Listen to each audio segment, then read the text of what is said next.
பைரவியின் இப்புறமும் ரொம்ப கோபமாக வராங்க. அந்த இடத்துல வீட்டில் வந்து எல்லாம் பண்ணிட்டு பால் காய்ச்சிட்டு இருக்கியாடி, இவ்வளோ பிரச்சனை காரணம் நீ தான் ஒன்றும் தெரியாத மாதிரி இருக்கியா அப்படின்ட்டு சொல்லிட்டு மக கோவப்பட்டு சண்டை போட்டுட்டு இருக்காங்க சிந்துக்கிட்ட. இங்க பாருங்க என்ன பண்ணிக்கிட்டு இருக்கீங்க, பால் ஒன்று கேட்டாண்டி எல்லாத்துமே தூக்கி போட்டுறாங்க. அப்போ மகாக்கு ரொம்பவே கஷ்டமாயிடுது. அதுக்கப்புறமா வீட்டு வேலைக்காரியுமே ரொம்பவே ஃபீல் பண்ணிக்கிட்டு இருக்காங்க.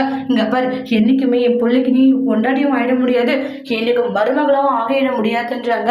என்னைக்கா இருந்தாலுமே வந்து சிவாவுடைய வாழ்க்கையை விட்டு உன்னை துரத்திட்டு என்னுடைய பையனுக்கும் ஸ்னேகாவுக்கும் கல்யாணம் பண்ணி வைப்பேன்ட்டு மகா சொல்லிக்கிட்டு இருக்காங்க. நானும் போனா போட்டேன்னு பார்த்தா ரொம்ப தான் பண்ணிக்கிட்டு இருக்கேன்.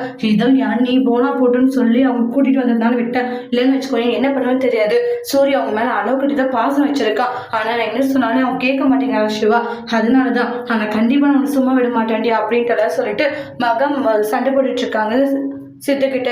இங்க பாரு, கண்டிப்பா என்னுடைய பையன் உண்மை என்னடதை நிரூபிச்சுட்டு கண்டிப்பா ஸ்னேகாவை கல்யாணம் பண்ணிப்பா, அது நடக்க தாண்டி போகுது அப்படின்னு சொல்லிட்டு சண்டை போட்டுட்டு போறாங்க. அப்ப அந்த இடத்துல ரொம்ப கவலையோடு இருக்காங்க வீட்டு வேலைக்காரி. என்ன சித்து இது, என்ன நடந்தாலும் பார்த்துக்கலாம், கண்டிப்பா வந்து டாக்டர் சார் எனக்கு தான், அது யாராலையும் மாற்ற முடியாதுன்ற மாதிரி பேசிட்டு இருக்காங்க.